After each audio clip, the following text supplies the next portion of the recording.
jogging. Thieves jogging. Thieves jogging.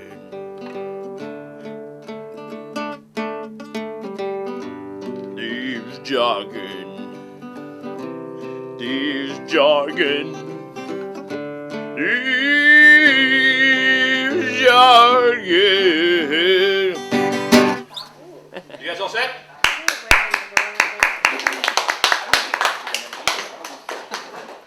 For our Thieves Jargon hot ass fiction reading, fiction and poetry, there's nothing really to be nervous about because almost everybody here knows each other.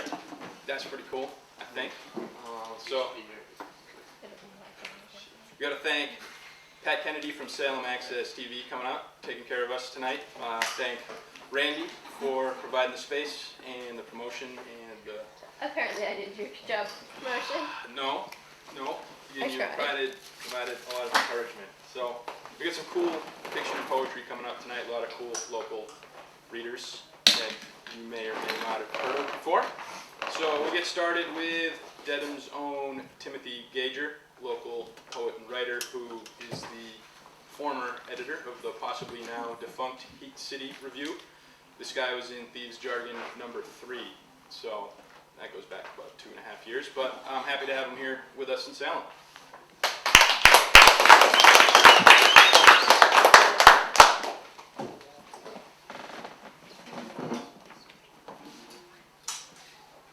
Do I have to use this? No. No. It's just for the nervous people. I'm a little nervous. You might want it. Well, you know, this reminds me of like, this music stand reminds me about when I was like in 6th grade and I was forced to play the saxophone. And they clip the music in there, and I pretty much just faked it. You know, I just was like, pretended I was playing. But the saxophone case made a great sled when I was walking around. I'm going to read something that, I'm a state worker. I'm going to read something I wrote at work yesterday. 2 of clubs. Brophy has a way of stopping a room dead in its tracks. It's not only his looks, because he's my baby, but he does it by what he picks to say.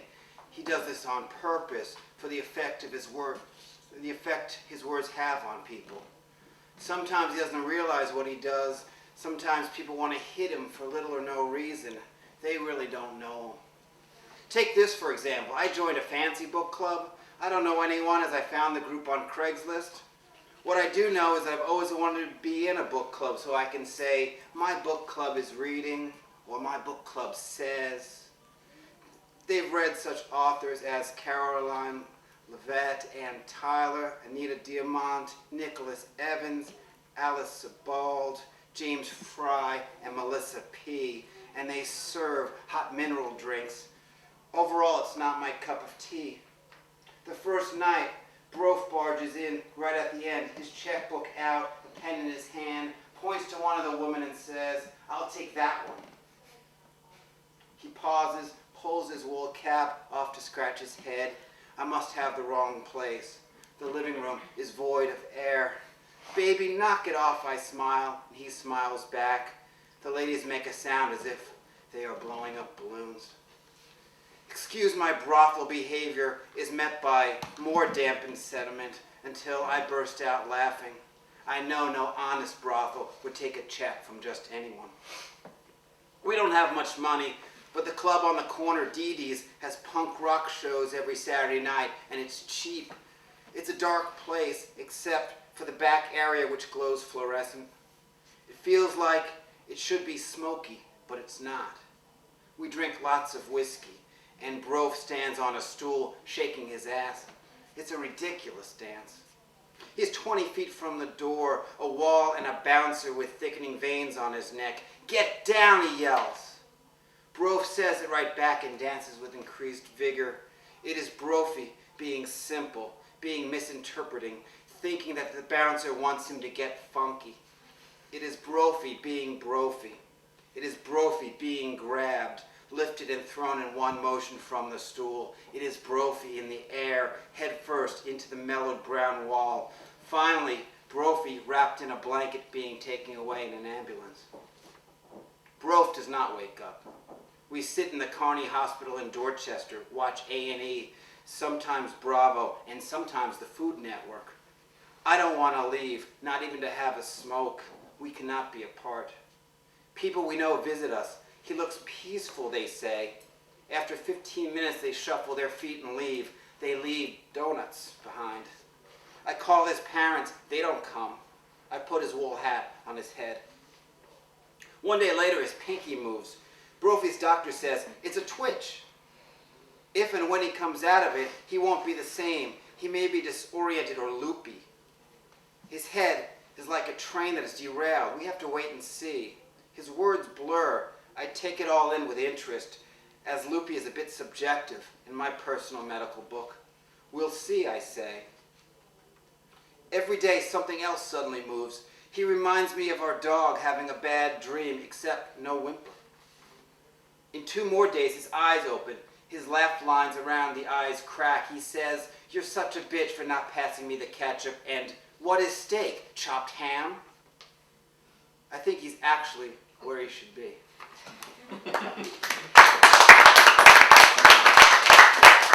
What do we got next?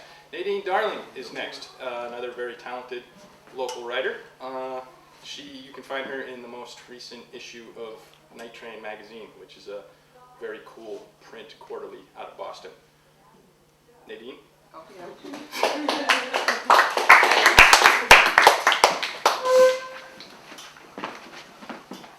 Can you hold this for me? Yeah. Thank you. And this too? Thank you. Hi. Hey. This is some shit I wrote about monkeys. And the next thing is going to be some shit I wrote about the devil. Okay. This is called International Business Monkey. Joe received the monkey after he was hurt on the job. It was a shock to him, really. He'd only planned upon suing. She was a little black and white capuchin monkey.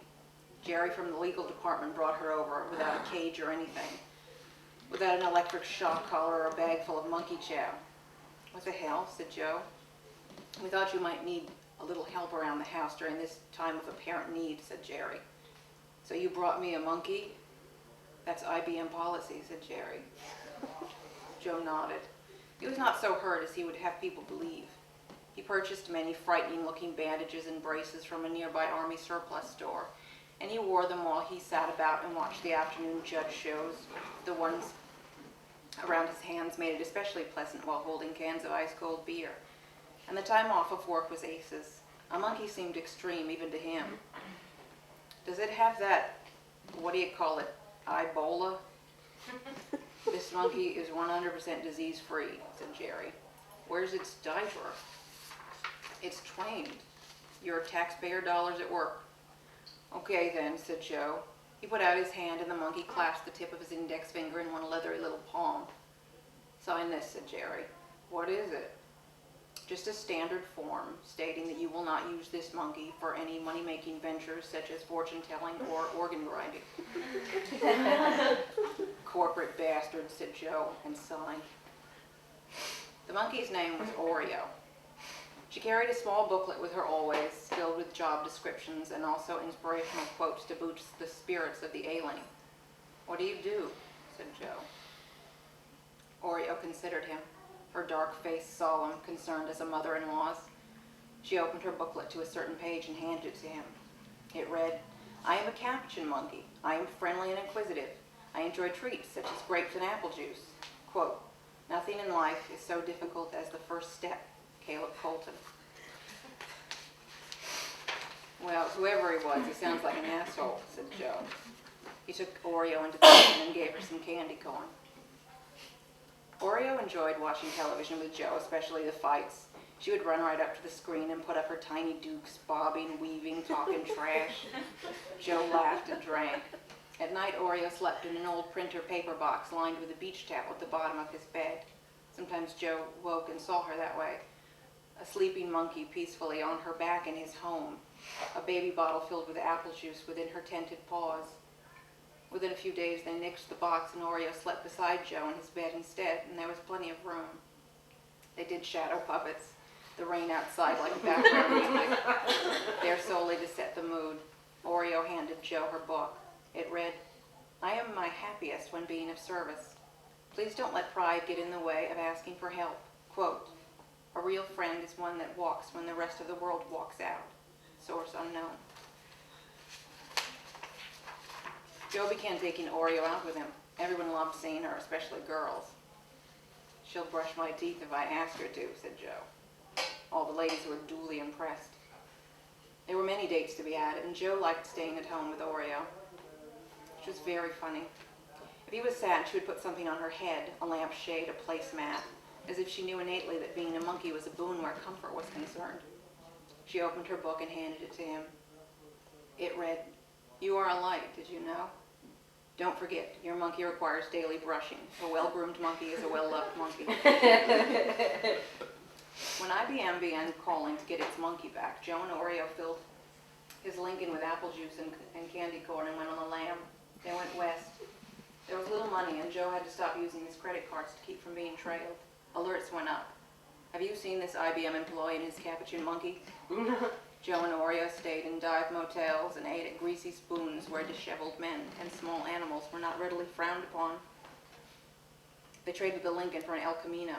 Joe grew mysterious facial hair and began wearing mirrored sunglasses and a cowboy hat. His health began to fade. He was tired and worried all the time. He took Oreo aside and held her paw. He said, "You know, we're just about licked here." He said, "I can't afford $2,600 for a monkey on my own, and I don't want to work besides. The system is just screwing us at every turn." Oreo considered this. She opened her little book.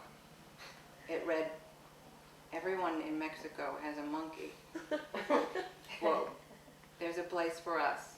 Somewhere a place for us." West Side Story, Sondheim Bernstein. Joe looked at Oreo, and Oreo looked back, unflinching. Her eyes in the faint light like jawbreakers and marbles in riverbeds, and he smiled and nodded. They got into the car and drove. And everybody in Mexico had a monkey.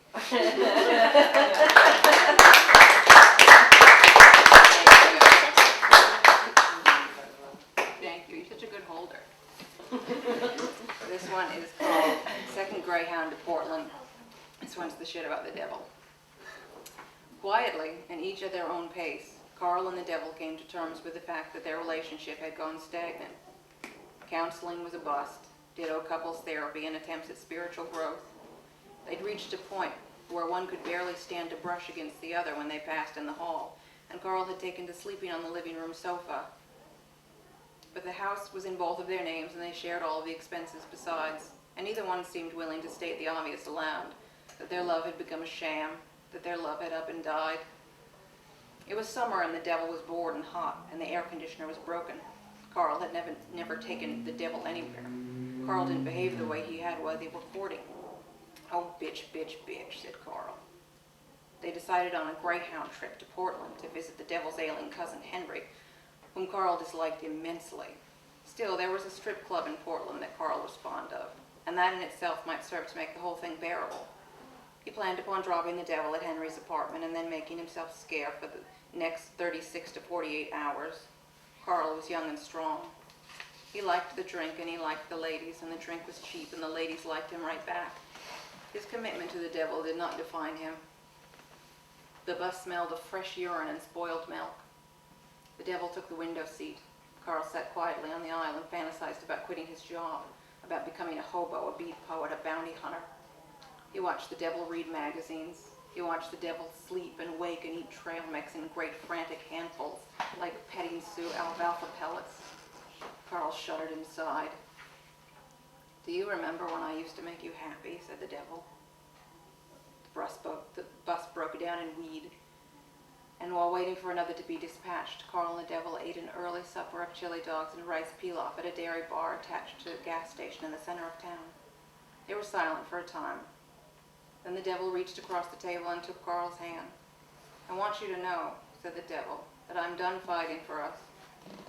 The devil looked tired, and a little swollen in the face and around the eyes. The devil had broken an ankle the previous winter and had stopped working out, even after the bone had mended properly, even after Carl purchased membership at the Y and a recumbent bike with the money from his yearly bonus. The devil felt old and heavy and wept for hours, some nights without explanations. Many, many things about the devil had changed. Not here, said Carl. I'm not a fool, said the devil. Don't think that I'm a fool. I can't, said Carl. Please, it's complicated. You can't even bear to look at me. I must sicken you. Can you keep your voice down, said Carl, please? He noticed a couple in the next booth watching them. Then they ducked their heads behind their menus and whispered and peered up again. Ghouls. Carl pushed his plate away. What a world it was. A world without dignity, without compassion or hope. He excused himself. He stood in the men's room.